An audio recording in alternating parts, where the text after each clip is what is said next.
Welcome, one and all, to the Cine Geeks podcast, where movies, TV, and all things geek collide. I'm Roy, still joined by my lovely co-host Angela. Hello. Hey, Angela. And for today's episode, we will be talking about a couple of movies coming out this weekend here in the Philippines. First being The Fall Guy, directed by David Leitch, written by Drew Pearce and Glenn A. Larson, starring Ryan Gosling, Emily Blunt, Hannah Waddingham, Aaron Taylor Johnson, Winston Duke, and Stephanie Hsu. And the other being Men Are From QC, Women Are From Alabang, directed by Gino M. Santos, written by Kiko Abrillo and Christine Gabriel, starring Heaven Peralejo and Marco Gallio. So, Rom-coms. yes, Yeah. a couple of rom-coms this weekend. Ang ating bibigyan ng spotlight. Yeah. Yep. Lots of kilig moments this Oh, week. super. Right. But before we continue, we'd like to remind everyone who hasn't done so to follow our pod wherever you listen to podcasts, like Spotify, Apple Podcasts, Google Podcasts, and YouTube. Also, set your players to automatically download our new episodes so you don't miss out on our fun Cinegeek conversations. And please don't forget to follow us on Instagram, TikTok, Facebook, Threads, and X, formerly Twitter, so you can join in on the Cinegeeks conversation. Also, visit our website, www.cinegeekspod.com, for the latest in movie and TV news and reviews. Okie dokie. With all of that out of the way, let's go ahead and talk about The Fall Guy.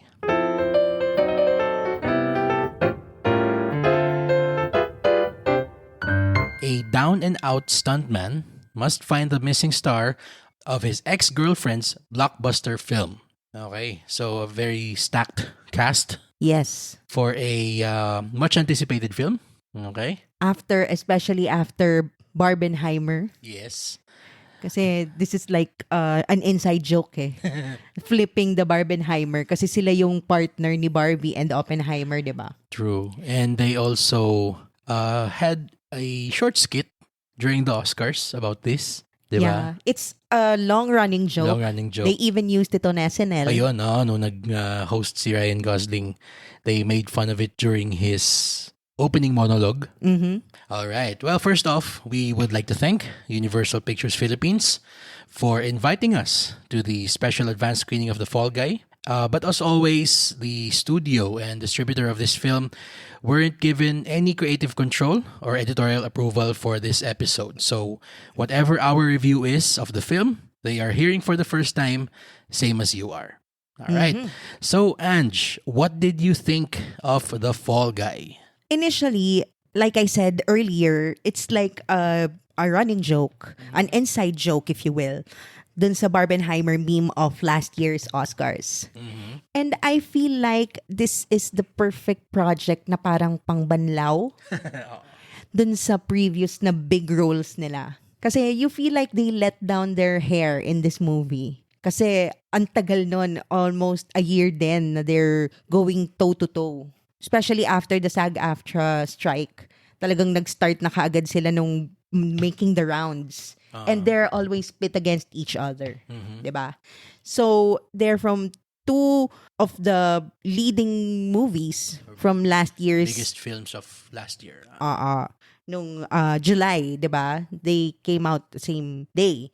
And they both were successful in the box office. Going into the movie itself naman, I appreciated the personal message from the director that this is a love letter to the stuntmen and women of movies, of cinema, kasi they are the most underappreciated parts of the movie. If napansin ko nga kasi kapag ka, diba, sa credits, talagang ang layo bago makita mo yung mga stunt crew. And they are a very integral part, especially dun sa mga blockbusters na nagugustuhan natin. So, I love that they made a movie paying tribute and paying their due recognition to the unsung heroes of film. Yan. What about you? Well, to add to what you said, yung message ni David Leitch, the director of the film.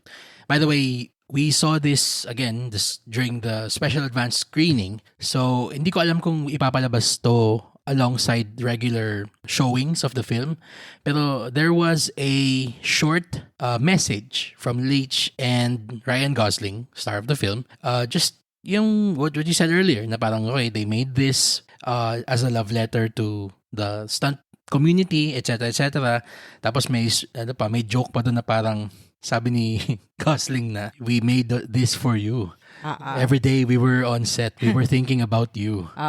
Tapos nasabihan siya ni David Leitch na parang nagte-text sila kunyari na it's getting cheesy. Yeah. Nakakatuwa yun kasi that set up how absolutely irreverent the humor of this film was. Mm-hmm. It's one of the funniest films of the year so far. Okay? That's to be expected na siguro if you have Ryan Gosling as one of your cast members. He's starting to become a comedian, no? Pero hindi siya yung comedian na ha-ha-ha eh. Para siyang, may sinabi ka dati na parang, he reminds me of somebody. And you said na he's like George Clooney. Yon. Dry humor, pero ang cool niya. Grabe yung swagger niya. Sobrang suave niya. And if you ask him to do drama, he can. Kayang-kaya niya. Diba? Pero kayang-kaya din niyang effortlessly deliver deadpan comedy. Kaya din niya maging slapstick. Kaya din niyang excel in physical comedy. And actually, ang ano nga parang this movie kills so many birds with one stone. Yeah. Kasi part of Ryan Gosling's strength as a deadpan / physical comedian is his ability to make it look like he is both in and isn't aware of the joke. Yon. Di ba? Na ito, ang dami niya mga stunts na parang especially there's this one particular sequence. Not spoiling anything, pero the joke is something happens to him over and over and over again, juxtaposed against a supposedly very serious and dramatic conversation. Yun. Yeah. Pero yun na nga napapagana niya yung ganung physicality and the comedy that comes with it. Even as he elicits emotion kasi sobrang heavy din nung discussion that's happening at the same time. Parang medyo tongue-in-cheek yung kanyang humor. Yun. And also with meta elements to it. Yes. I mean, this is a film made by somebody who loves film and is working so intimately in film. Kaya yung sinabi na ang writer neto or co-writer is si Drew Pearce. Yung same irreverent humor ni Drew Pearce, makikita mo dun sa yung filmography niya as a writer kasi siya yung nagsulat nung Iron Man 3. So, yun pa lang, I mean, yes, it's by Shane Black, which is yung mga Lethal Weapon. Yeah. And of course, yung classic na Kiss Kiss Bang Bang. Yes. So, yung, alam mong pag-dry humor mixed with action, siya agad yung maiisip mo. Kasi siya din yung nagsulat nung Hobbs and Shaw. Oo nga. Yon. So, he is willing to both display affection and poke fun at the subject matter that he's writing about. Yeah. Yan. Laughing at and laughing with the characters. Yes. Oo nga all the movies that you mentioned, they all have this very witty banter between the characters. Yun yung pinaka main quality. The quick wit and yung mga sobrang irreverent na punchlines. Medyo tongue-in-cheek and alam mo yon, parang 1 second then you'll miss it. And well, you have to be quick to get it. Yes. Ganon. Yes. And I love na, just to add lang to what you just, yung writing, I love na ang dami niyang movie references and Easter eggs dun sa script mismo. Yun nga. Dun sa dialogue. Yung kung casual movie viewer ka, matatawa ka dun sa deadpan humor and physicality ni Gosling, yung quick wit and banter niya with Emily Blunt and the rest of the cast. Pero kung talagang movie fan, cinephile ka, talagang you're we eating good with this movie. Sobra. Kaya nga, I don't think this is just a love letter to the stunt community. I think this is also a love letter to all cinema lovers. Yes. Kasi lahat ng mga lines na ginagamit dito is a reference to another famous franchise or movie. And if you know, you know. Parang Yes. ganon. Ang daming ganong moments na hashtag IYKYK. IY. Tama ba? Okay. Yun. At saka, one thing to also not forget or kailangan nating ma-mention is, of course, David Leitch is one of the most recognizable names in the stunt community. I mean, if you're a true student of cinema, isa sila dun sa mga talagang alam mo yung pangalan, not just because of his films of late, na talagang he has proven himself to be a great director, pero matagal siyang collaborator ni Chad Stahelski. So, one of the most prolific Oo. stuntmen and directors. And directors. Siya lang naman ang behind sa little movie called John Wick. Yes. So, yung first John Wick, co-directed nilang dalawa ni Stahelski yun. Oo. So this is a stunt movie made by a stunt man. Yes. So, talagang they know their thing. Yes. And this is not a spoiler, or minor spoiler, I guess. Pero towards the end, there's this big climactic set piece. Tapos, natuwa naman ako kasi this film is made by 87 North Productions. So, yun yung parang ginawa nilang production outfit nila Stahelski tsaka ni David Leitch. So, yung isang parang yung parang airbag, yung nilalandingan ng mga stuntmen pag halimbawa tatalon sila na matalas. Hindi ko alam napansin mo yun. May 87N. Yeah, I saw it. Nung nakita ko, yeah! Yes, stuntmen. Woo! Just to circle back to the movie, I love na parang it gave you a little peek behind the curtain of how movie making works. Alam mo yung lahat ng elements and all the people involved in making scenes that you enjoy in the cinemas. Yung magic na yon, parang pinapakita dito yung bare bones niya. And yun nga it's a love letter to the movie making community as well, not just movie fans. Kasi we only see the actors on screen. Pero there are so many people making all those scenes happen. 'Di ba? Not just during the production, kahit post pa. 'Di ba? All the sound people, the camera crew, and yung mga coordinators, stunt coordinators. Alam mo yung underappreciated sila kasi wala sila dun sa screen. Pero everything they do, yun kasama yun dun sa nakikita nating finished product. Yes, that's right. So this is like they're being given their flowers for a change. Nasa kanila naman yung center stage. Of course, si Ryan Gosling naman. Well, I loved yung last part that they really showed yung mga, yun nga, how stunts work. Para siyang nanonood ka ng yung sa mga magicians. Tapos nire-reveal nila kung paano ginagawa yun. Yung yung secret ng kanilang... The secret sauce. Oo. Parang ganun Parang ganun yung... Actually, may naisip ako doon. Yung doon sa dulo, na yung... Eto, minor spoilers as well. At the end of the film, there is a scene or there are scenes in the end credits and then there's a post-credit scene. So please be sure to not leave right away. Yeah. Okay?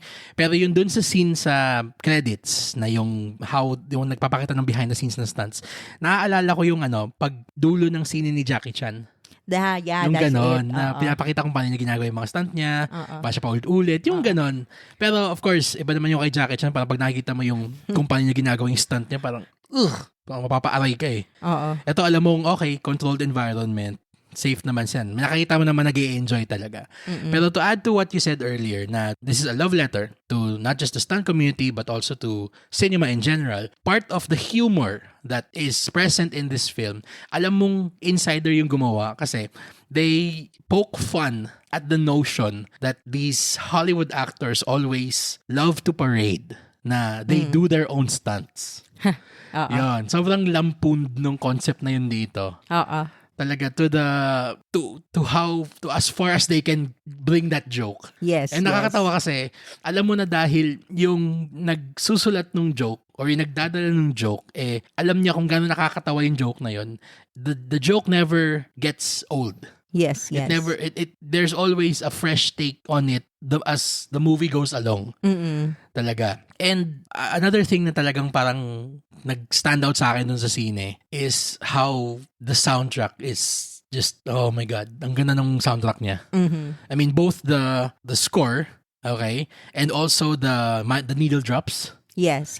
Yung kung mahilig ka sa 80s rock or kahit sa glam rock, talagang it's up your wheelhouse. Pero meron akong isang favorite moment dun na may needle drop talaga na sobrang chef's kiss. Yun pa, may isa din. Oo, pero I don't wanna spoil it because it's one of those memorable moments talaga na alam mo yon, sobra talagang iba din yung pagdadala kasi ni Ryan Gosling. Grabe din yung on-screen charisma niya. Grabe yung niya, yung kanyang swagger as a leading man, and that is a fantastic segue over to talking about how great the performances here are.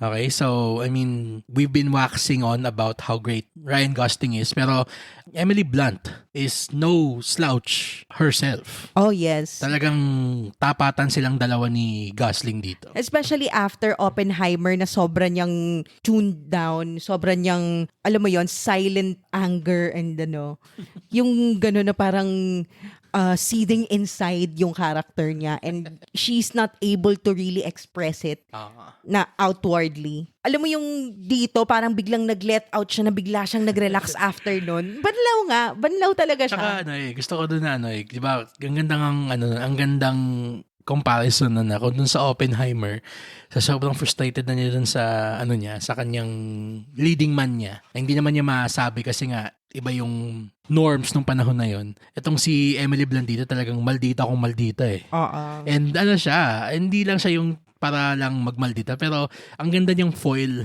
doon sa pagiging quote-unquote cool cucumber ni Ryan Gosling. So, eto, speaking of needle drops, this movie has one of the funniest needle drops this year as well. Dalang-dala ni Gosling yung eksenang yon. Yes. And let's just say na if you're a Swiftie, that scene is extra chef's kiss din talaga. Pero aside from the two of them, of course, alam na natin na Gosling is Ryan Gosling, Emily Blunt is Emily Blunt. The supporting cast is game as well. Hannah Waddingham, of course, from Ted Lasso. And Winston Duke from Black Panther, si M'Baku. And Aaron Taylor Johnson. Okay. His name is always a mouthful. Yes. And Stephanie Hsu, all seem to be having so much fun on screen. Lalo na si Taylor Johnson. yeah. Who is relishing the chance to play a douchebag on screen. Alam mo nga kung ano yung parang naisip kong dynamic nila dito sa movie. Para siyang Tropic Thunder. When it comes to making a joke about how movies work, how cinema works, and all the actors, and all the moving parts of a film set. Parang ganon. Actually, thank you. Natumbok mo yung pinaka-closest comparison ng scene na to. Again, Tropic Thunder. Of course, hindi ko alam kung good thing or bad thing ba siya. Pero you won't be able to get away with making that movie in the climate that we are in. Yes. It's a product of its time. Truly. Pero this film manages to come so close to achieving the greatness of Tropic Thunder. A fresh take on the joke, or it's a loving joke. Yun. Actually. It's an affectionate joke, ganon. It is. Whereas Tropic Thunder was talagang a joke meant to bring down everyone's egos. A satire. A satire, yun, true. Ito talagang parang it's a funny, katumba siya na parang funny anecdote by somebody who has very, very intimate knowledge about something. Na alam mong hindi niya, magagawa siya ng nakakatawang joke. Oo, gagamit siya ng parang mga nakaka-put down na elements ng konti. Pero alam mong hindi niya intention yun kasi part siya nun, one. And two, love love na love niya talaga yung subject matter na yun. Yun. So that's what Drew Pearce, Glenn Larson, and David Leitch have concocted in this film. Of course, it goes without saying na the stunts are top tier. Oh, of course, yes. Talaga, I mean, They won't sell it as a stuntman movie, a Fall Guy. The Fall Guy is the stuntman, di ba? true, yes. Oh, by the way, just the movie itself is actually a, I don't know if you can call it a remake, okay? It's actually reboot Adaptation. Ayan, sige, I'll take that. It's an adaptation or something loosely based to a TV show that was shown in the 80s. Of course, also called The Fall Guy. About a stuntman who moonlights as a bounty hunter. Yun. So, kaya ang kanyang parang dito, ang ginawa sa kanya, parang he was tasked by Hannah Waddingham's character to look for Aaron Taylor Johnson. Not a spoiler, it's in the trailers. Yes. Yun. So, parang lang, kinuha nila yung elements nun. Yun. Pero ikaw, would you be averse to spending more time in the Colt Seavers universe kung may sequel ba? Oh, not at all. I would love more of this. More of the ridiculous world of the Fall Guy. True. Anything Ryan Gosling, I would love more. True. Pwede siyang maging parang may naisip nga akong idea kanina na pwedeng ang maging sequel niya, magiging sila, para silang IMF. Pero may cover, ang cover nila lagi, yung sine na dinidirect ni Emily Blunt. Oh, pwede. So, halimbawa, pupunta sila sa isang country. Tapos, may shoot dapat sila doon. Pero yung team nila, nila Ryan Gosling, nila Winston Duke, yung mga stuntmen, mga sila? Mga IMF. Mga bounty hunter. Yan. Oo nga, pwede. Diba? Alam mo, I would love a TV show, actually, to come out. Sana. Based on this. Parang Talaga, every season a movie, ganun. Reboot nung TV show, sequel from the movie.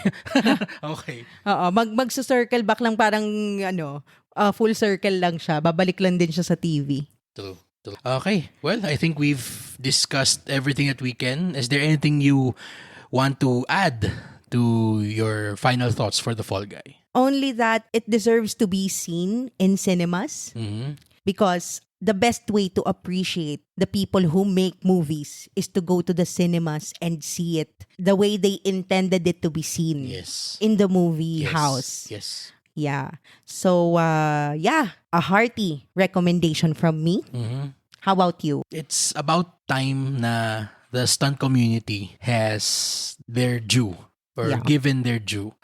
For so long, we've been enjoying so many films na hindi na alam ng karamihan na part of what makes it enjoyable is the stunt men and women who risk their lives every shooting day to give us the exciting action that we see on screen. And it's heartening na in recent times na the stunt community has taken a central role more and more, especially with the popularity of the John Wick franchise. It's not a secret na that is a movie by stunt people, for stunt people. Yes, exactly. Yun.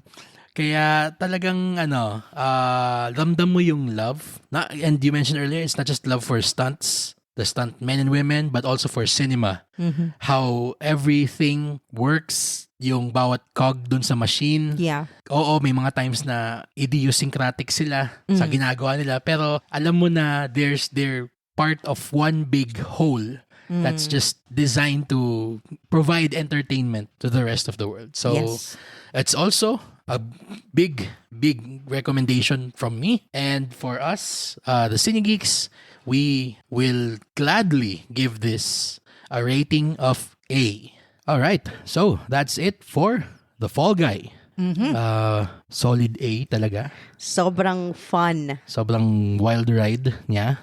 Yes. And popcorn movie talaga. It's funny kasi it's a popcorn movie that works on so many levels. Pwede kang magdala ng kadate mo, kilig moment pa din. Pero if you're a fan of well-made action movies. And cinema in general. Kasi the meta jokes fly non-stop.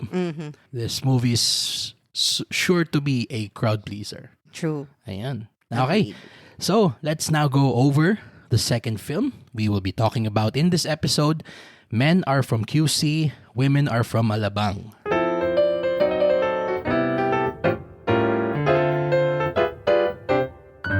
Okay, so the film tells the story of a young couple who struggle in their relationship as they deal with growth, assurance, security, and distance, both literal and metaphorical. So, yeah, it's rom-com, pero medyo heavy, And medyo grounded. grounded too.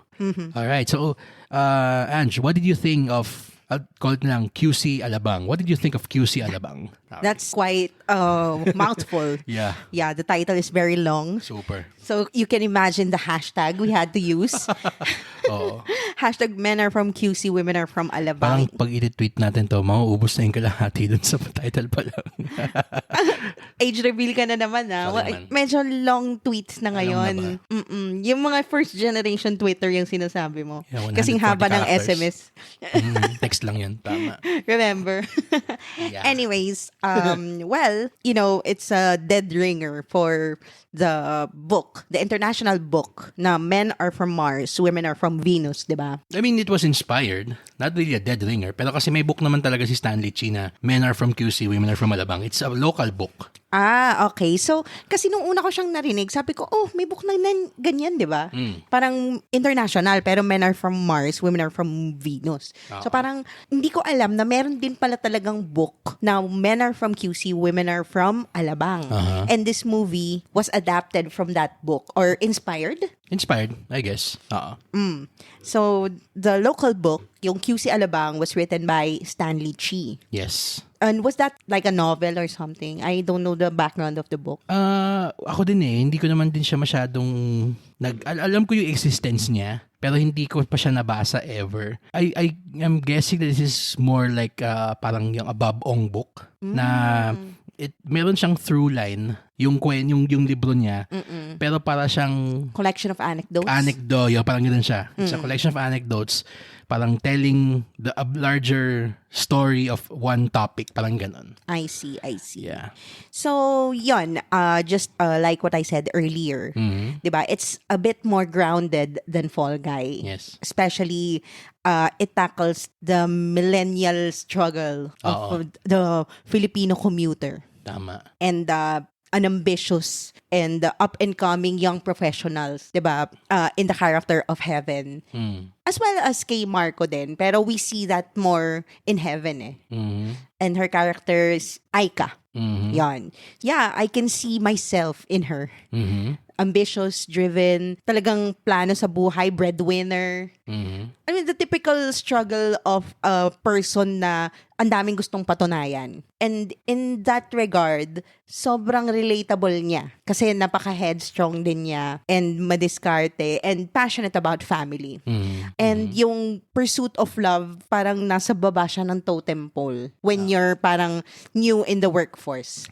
Ganon. So, I really identified with her, especially nung mga unang taon ko. So, yung kay Marco naman, I can see na siya yung parang privileged kid na doesn't really know what he wants to do yet. He's trying to find himself in the sea of hustling young workers. Tapos parang may gusto din siyang patunayan, pero dahil nasa person of privilege siya, kumbaga typical rich kid na chip on their shoulder, ganon. And they meet, and yon, how do they navigate life and relationships kung magkaiba yung parang destination nila? So that also parang nagko-correlate din siya dun sa a crossroads element nung story. Kasi parang they met at a crossroads. Pero are they meant to go in the same direction? Ganon. So yun yung parang intriguing element sa akin ng story. How about you? Well, ako naman, ang mas na-appreciate ko dun sa the film itself. Okay, so I don't know anything about the book that this movie is based off from. But judging a movie by its merits, na-appreciate ko yung, sabi natin kanina, yung pagiging grounded nung kwento niya. Na, meron pa rin siya ng mga usual Filipino film tropes, flourishes, kumbaga. Pero this movie is mature enough and smart enough to know that it's telling a story na hindi niya pwedeng dayain yung parang relatability ng kwento. Kasi alam niya na maraming makakapanood nito. Alam niya na maraming makakakita ng struggles ng bida. Yes, yung si Aika and si Tino na yes, siguro kasi maraming makakakita ng kanilang the burden of being under meritocracy.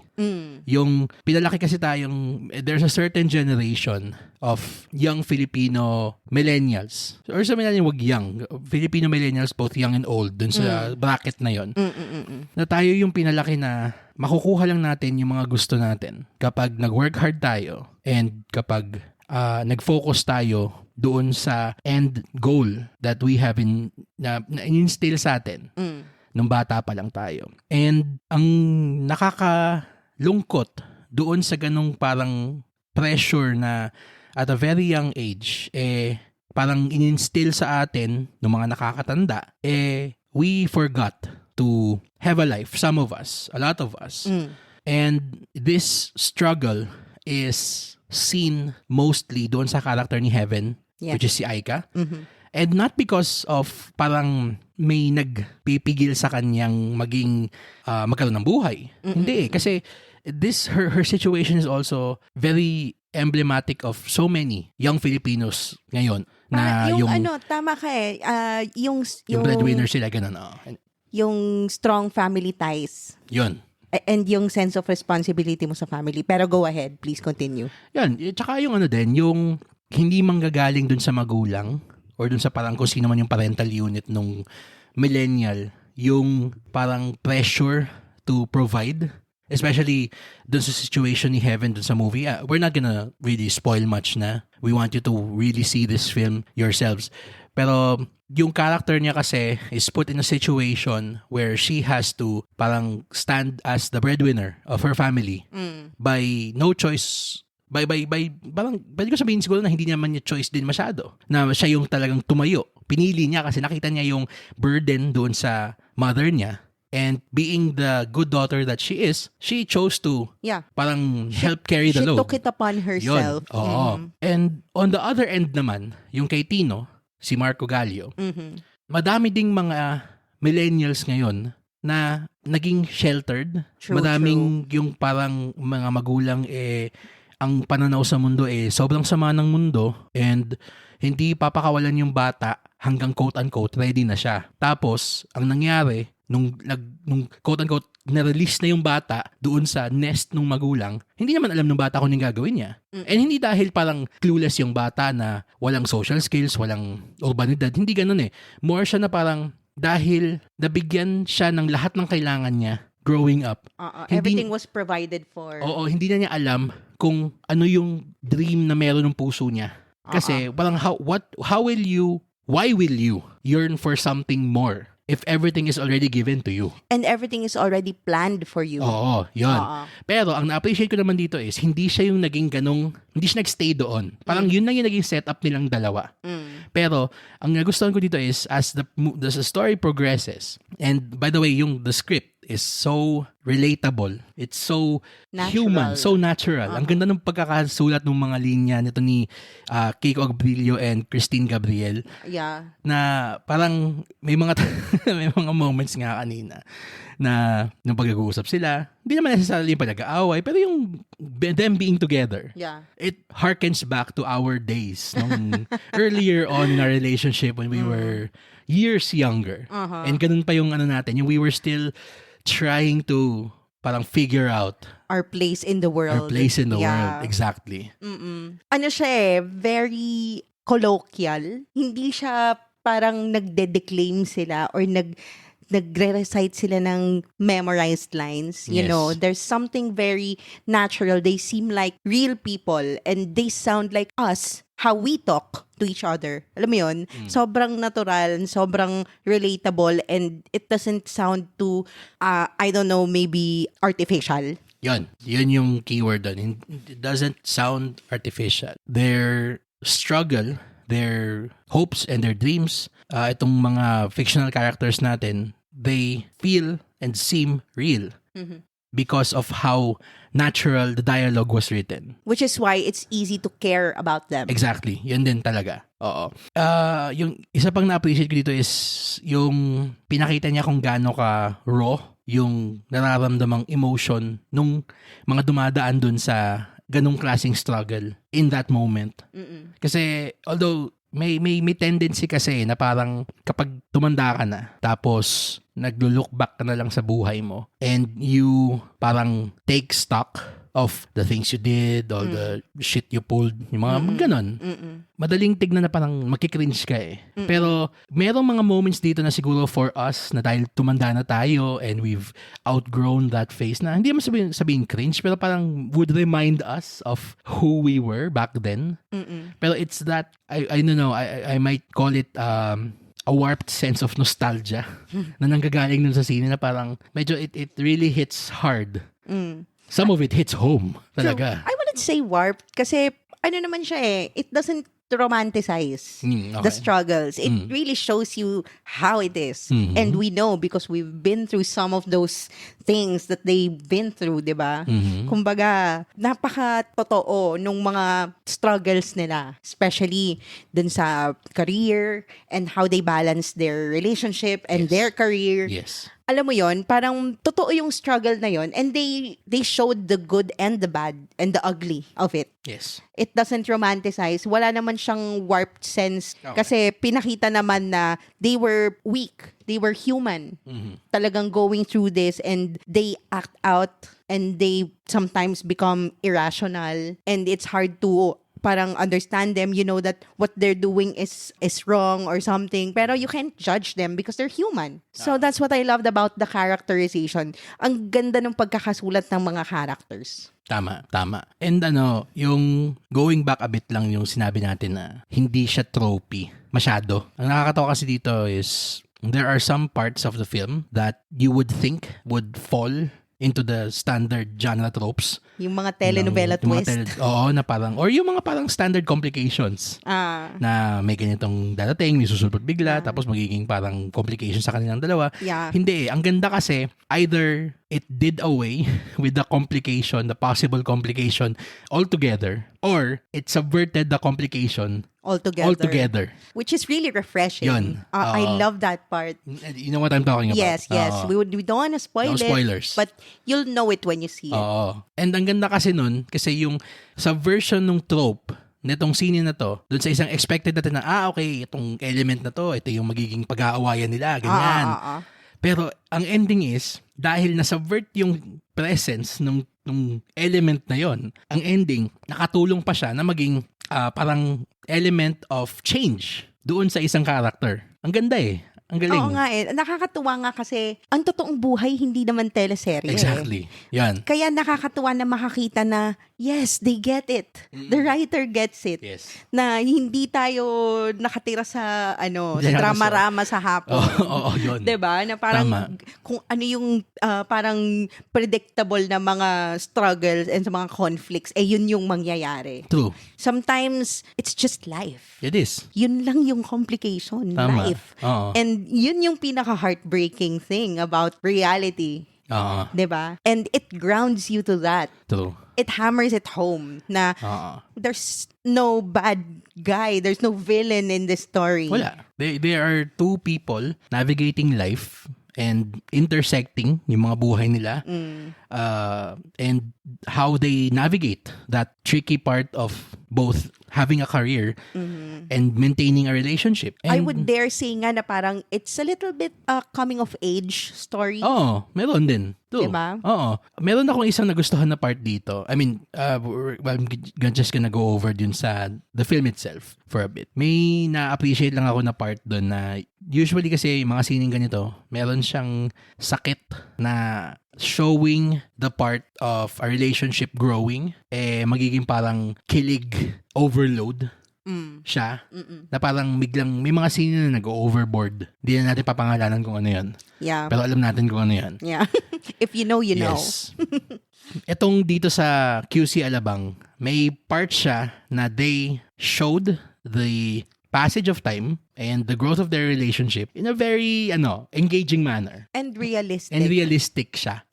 Nakakatuwa din kasi meron isang joke dito na sobrang napa-cheer pa ako kasi talagang yes, yan yung tamang sagot doon.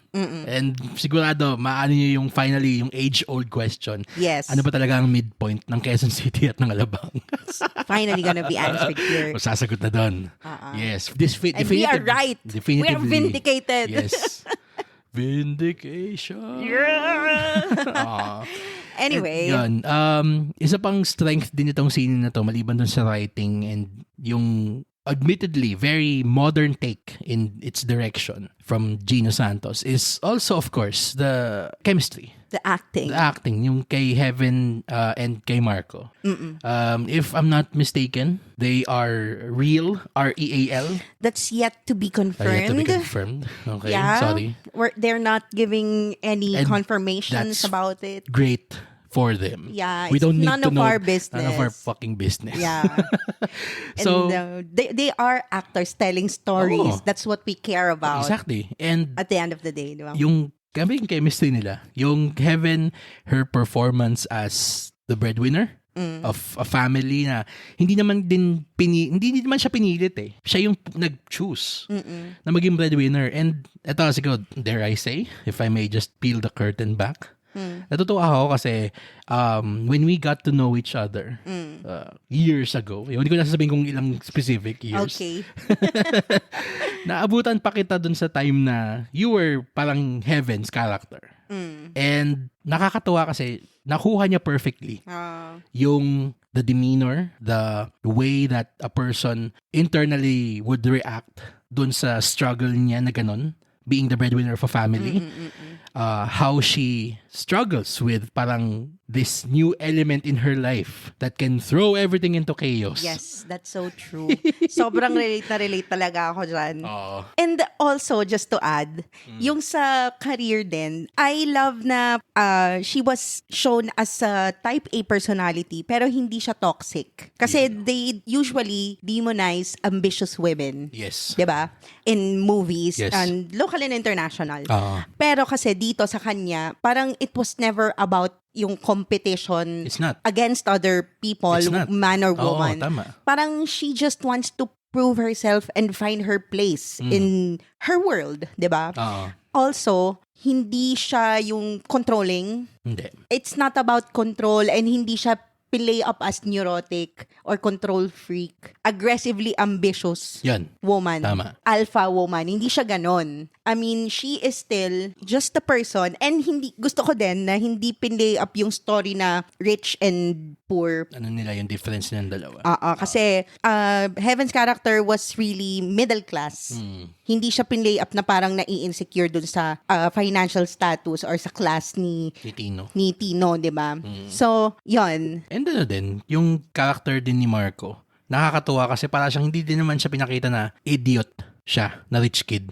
May ano siya eh, meron siyang kakayahan eh. Meron siyang galing eh. And to piggyback dun sa sinabi mo na Heaven's character was thankfully not portrayed as an aggressively alpha woman, per your term. Yung doon naman kay Tino, hindi din naman siya pinortray na parang idiot rich kid, na ang pinaka talagang conflict dito is not between them, is not between them against other people. It's the real life conflict of you against life. And you wanting to prove yourself in this game called life. Na parang meron kang instilled na pangarap, meron kang instilled na drive to achieve. And yun yung pinapakita nila na how do I achieve what I want to achieve and have this, and have my happiness as well. Yon. And how do you become a well-rounded person? And ang nakakatuwa dito kasi is we're just gonna circle back to it. There is no demonizing anyone. There is no vilifying anyone in this movie. Not Kevin's character, dahil parang, ay, bakit hindi na lang siya mag-settle down kasama si Marco kasi mayaman naman si Marco, pwede naman mag-provide sa kanya. There is also no demonizing Marco's character, na parang, gabi ka naman, possessive ka masyado. Hindi eh. Sa totoong buhay, nobody talks like that. Yeah. Nobody thinks like that. Uh-uh. It's the media's fault kung bakit ang dami mga taong ganun mag-isip. Pero if you're just going to talk, you're going to meet real, actual people who have real, actual dreams and real, actual struggles. They focus morely on themselves and how they improve themselves. Yun. And yun yung parang nakakatuwa dito kasi not once did this movie ever show na wanting to be a better person is bad. Yon. Isa pa yon. Na wanting to be a better you should be selfish. Oo. Because it's not. It's not. 'Di ba? May self-actualization ka pa rin. Even if you're in a relationship or you're one half of a couple, 'di ba? Parang hindi pwedeng mawala yung sarili mong pangarap. True. And it reminds me nga of, a little bit lang naman, it reminds me of the story of La La Land. Kasi it also, Shucks, nga no. Uy, diba? nga, no? So they also struggle with their personal dreams Yung nga, and no? their relationship. And sometimes, magkaiba siya eh. Parang you just meet at a crossroads talaga. Pero you're going in different directions. Wow. Parang yun yung metaphor talaga na tumatak sa akin na you would think na it's about the long distance relationship story, but it's not. It's really about just, life's crossroads. Yan. Sometimes you're bound to meet at a point na common and then you go on your way, different destinations. You're just gonna be together at one point, parang ganon. True. Which is beautiful and tragic at the same time. Oo nga, no? Shucks. Alam mo, kaso medyo spoilery eh. Let's not go. Ito na lang, sige. Ito ko lang spoilers. sabihin. Sige mo, final thoughts na lang. For me to. As is, the movie, QC Alabang, I loved it. It wasn't a perfect movie kasi ang dami niyang mga elements na parang either underutilized or could have done away with totally. Talaga, may mga ganong parts doon. But at the same time, I truly appreciate na this film dared to tackle a very real topic, a very unromanticizable aspect of real life, ambition. Yeah. Coming of and age. relationships. Yung intersection nun. Yeah. Ambition and relationship. Yun. And it did so beautifully. And sometimes tragically. And sometimes both at the same time. Because that's life. Because that's the life. Oh, C'est that's la life. vie. Yun. Pero kung ang ganda sa amin, parang lalaland eh. Kung ganun siyang, dun, siguro na over... Standing O. Oo, yun. Oo. Pero it's still a Filipino movie. Again, there's nothing wrong with that. Yun. You take it how you will when you see it this weekend or whenever you get to see it. But we recommend it. Hearty recommendation. Ikaw, final thoughts. Final thoughts, never lose yourself in a relationship. And do not define your happiness with a person. Happiness comes from within. Wait, tungkol ba ito sa movie or magkakaroon ba tayo na The Relationship Geeks podcast na tayo? Shucks. Ito na ba yung backdoor pilot natin doon? Kaya nga, di ba? Parang I was so excited to talk about this because it tackles life and reality. The reality of life. It's very mature and modern. Oo. It's very refreshing. It's Filipino modern love. I am so pleasantly surprised by this movie. Yun. I'm gonna admit that. Yeah, me too. And well, for QC Alabang, we are going to give this film a rating of A. Solid A. Solid A. Walang labis, walang kulang. We really enjoyed this film. This is a very beautiful film. And we want you to go out and see it. Actually, see this both. Kasi ang nakakatawa kasi parang companion pieces silang dalawa eh. I agree. Na it deals with how one views relationships or the relationship you are in the face of your struggles and your pressures. Yeah. Yun. That's napaka-unexpected na double feature. Yeah. Diba? Love and life. True. Reflections, no? Yeah, that's right. Yeah, so that's it for The Fall Guy and Men Are From QC, Women Are From Alabang. If you've seen any one or both of these movies, please share with us what you thought about it. Comment it on our social media accounts or down below on our Spotify episode page. Again, don't forget to set your players to automatically download our new episodes so you don't miss out on our fun Cinegeek conversations. And while you're at it, please give us a 5-star rating on Spotify and Apple Podcasts if you had fun or learned something new during this episode. For my co-host Troy, this has been Angela. Thank you for listening to the Cinegeeks podcast, where movies, TV, and all things geek collide.